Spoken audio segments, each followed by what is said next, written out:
G'day, and welcome to the AHDC podcast series, Health Design on the Go. I'm your host, David Cummins, and today we are speaking to Dr. Mohammadii, who is a Doctor of Research from the School of Architecture and Design at RMIT University in Australia. Mohammed explores the social life of public spaces, mainly privately owned public spaces.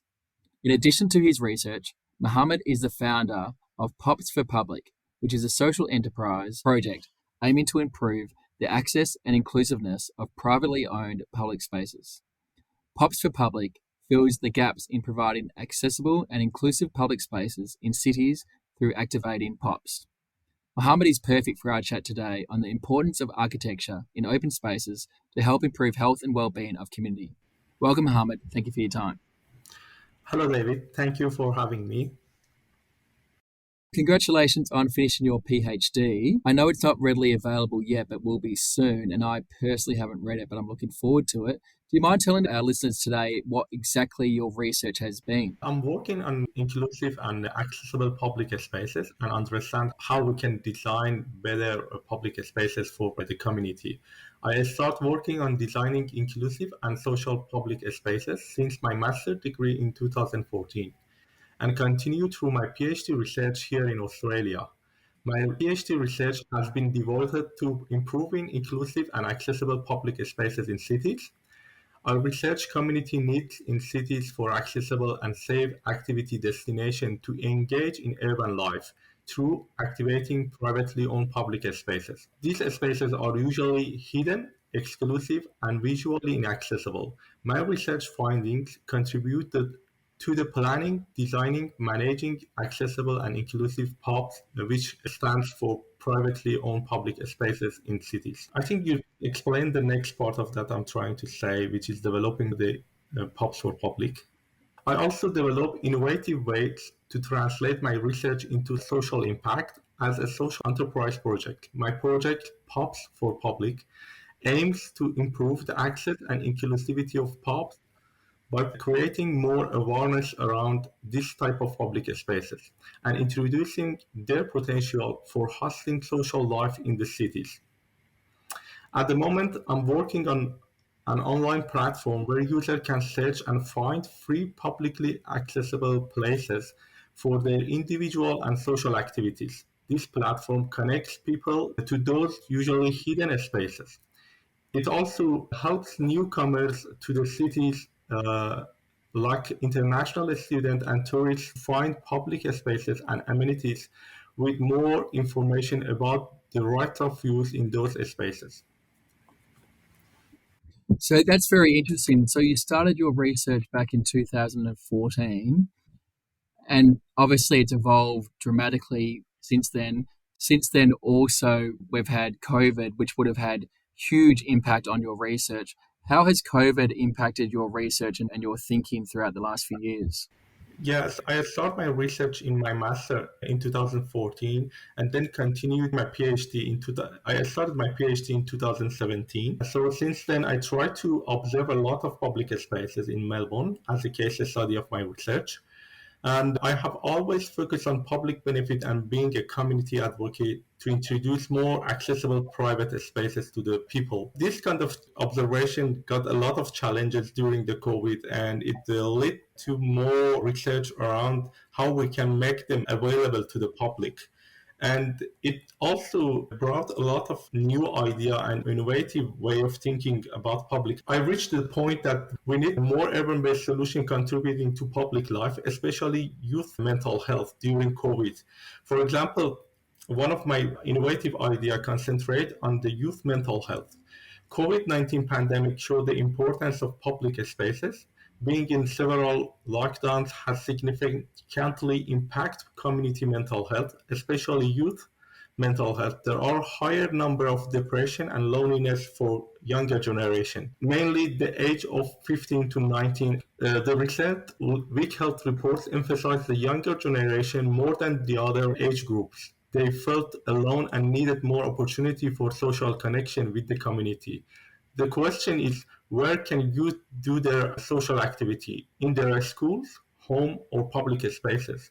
Yes, open, green, and public spaces like parks seems to answer for some physical activities and gatherings, but not essentially enough for stationary and longer social activities. Also, they are not weather protected, well lighted, and furnished for gathering or more focused group activities.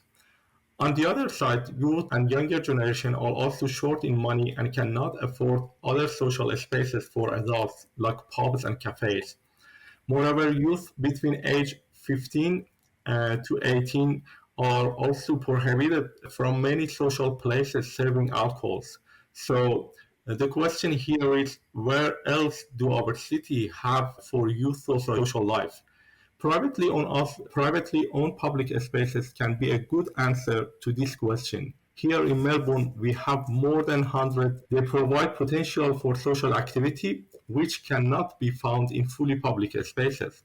They are free, safe, secure, and monitored spaces that usually provide furnished, weather-protected, and well-lighted spaces at night. Sounds great places for youth, but in reality they don't work because they are usually exclusive, hidden, and visually inaccessible. Even if we can find them, we think they are private and we cannot use them. My research highly recommends putting those mysterious semi-public spaces on our city maps and introducing them to wider public user. I also believe the other types of pubs like university, museum, and libraries have potentials publicly accessible spaces to be to our city public life. My interviews with institutes show that they are happy to share some of their facilities with students and youth for free or paying a minimal fee, but it needs to be done through a specific procedure to ensure the space operator's convenience. Yeah, that's very interesting because basically you're found an existing problem and an existing answer and combine the two. So, how do people find these spaces that you've talked about? Some are hidden, some are new, some people aren't aware of. So, how do you go about finding these spaces? Yes, my research showed that people usually don't understand they are fully accessible by the public and they can use them. And they have a vague nature in combination of the other private spaces. So they are very hard to distinguish by common people. So one of the things that I tried to implement in the practice also into the public life, it was a simple answer that we can create a new type of map, including pubs, and bringing those kind of digital tools to introduce pop. I think Melbourne doesn't have policy support for installing a signage system that clearly introduce those public spaces to the public. In contrast with the other international cities that are well known for the quality public spaces, Australian cities do not have signage system that introduce different types of public spaces. They just introduce fully public spaces. So we need both digital and physical kind of a clarification for people to search and find public spaces like pubs because they usually are hidden at the ground floor of tower and they seem as private spaces. Yeah, that's very interesting because realistically, your research actually has global impact because I imagine a lot of other countries would have similar problems and similar opportunities. Would that be correct? Yes, POPs as a type of new public spaces has been introduced since 1917s, and a lot of countries use creating public-private partnership for delivering public spaces because governments usually do not have enough land in the city centers and in the CBD areas, and purchasing land is very expensive. They try to create partnership with the private sector and get some of the public space required for the citizen through those kind of partnerships. So this type of privately owned but accessible to the public people has been known as a new type of public spaces. But common people do not understand this kind of strategy. They are not familiar with these spaces. So we need to inform them in different way what kind of rights they have, what kind of things that they can do in those kind of spaces. And at the basic level, we need to introduce them where they are located at the city. because they have a different types. Some of them are at the ground floor, some of them are at the basement of a shopping plaza or a city plaza, some of them even located at the higher floors. People by law have the right to have access to those spaces, but they usually don't understand about their location and what they can do in those spaces. Yeah, very interesting. So you mentioned earlier that there's a lot of benefits to community, especially with mental health and youth. What other positives or benefits has your research shown to help with the community and through health? One of the things that we can mention and put it as a framework of having sustainable and resilient city is following sustainable development goals that the United Nations provided us. Based on sustainable development goals, one of the social benefit that we can imagine for this kind of public spaces contributing to this public life and having sustainable cities, because United Nations Sustainable Development Goals 2013 emphasize on the design of inclusive and accessible public spaces.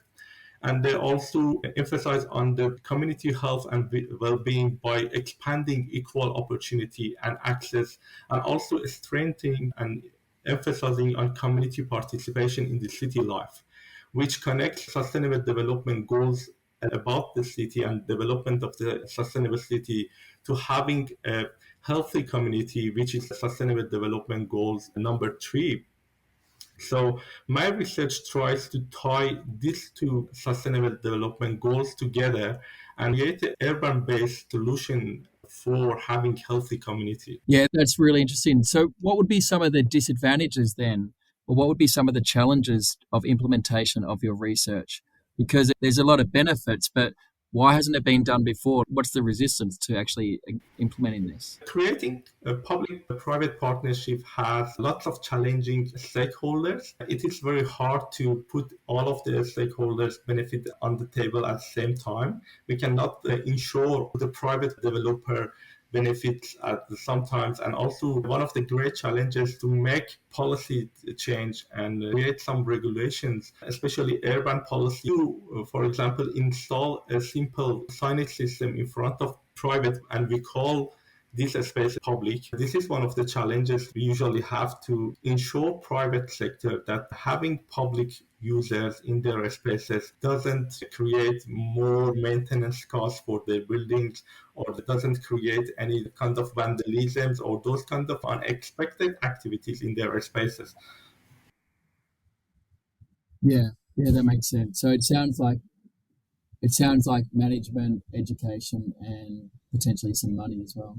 Yes, I try to propose my idea and make this kind of policy change happen, but usually those kind of policy change needs a longer process. And one of the reasons that I developed my social enterprise, it was that I faced at the earlier stage of my research that it is very hard to change urban policy and require those private building owners to install a public space like a sign in front of the building and invite people inside to their buildings. So I try to create a social enterprise and have a lot more individual actions to introduce those hidden spaces to the public.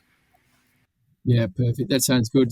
So, what would you say some of the lessons learned have been that you'd like to share with our listeners? If people are listening to this, say it's a great idea, what can they do and how can they learn from your teachings? Yes, I have a lot of acceptance and rejection in translating my research to social impact, especially in contributing to more resilient and healthy public spaces. One of the important things I learned that to be resilient as well and keep continuing my aims and objectives in having accessible and inclusive public spaces.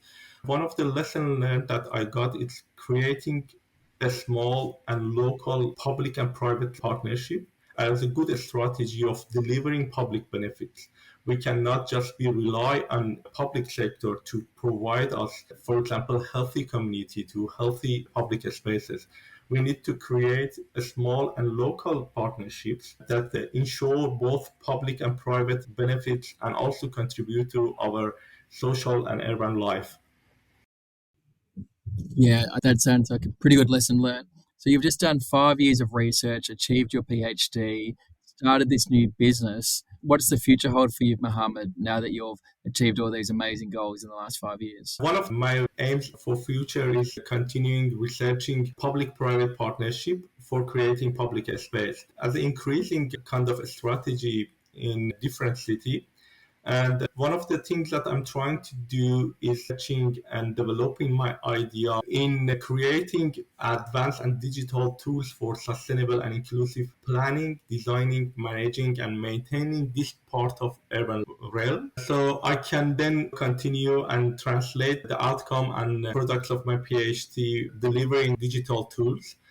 And based on my 4 years empirical research, I propose a bigger idea, bigger than my social enterprise. I'm working on designing digital infrastructure which can shed a new light on paths for sustainable and smart urban development. This kind of digital infrastructure provide a multi-scale data-driven approach in different phases of delivering public benefits, from policy making and planning to design and construction phases, also post-occupancy evaluation and maintenance of public amenities. So developing and implementing this urban informatic contributes to delivering inclusive, safe, smart, and sustainable city that expand equal opportunity and strength community participation in shaping our cities. It sounds very impressive, and I personally want to thank you and congratulate you on all your research. It does sound amazing. I can't wait till it's publicly available, and I have no doubt your research will have not only local benefits but global benefits, because it is a global solution that you've created there. You should be very proud and very, very happy with what you've achieved. Yeah, thank you. I hope for such an achievement and also hope for having more kind of implement, translating my research to the practice and make it more such a publicly accessible platform for all. So all people can use this platform and find their desirable public spaces for their social activities. Hopefully it will be released in future and I can develop this idea further and further. Yeah, well done. Congratulations. Yeah, thank you. You have been listening to the Australian Health Design Council podcast series, Health Design on the Go. If you'd like to learn more about the AHDC, please connect with us on our website or LinkedIn. Thank you for listening.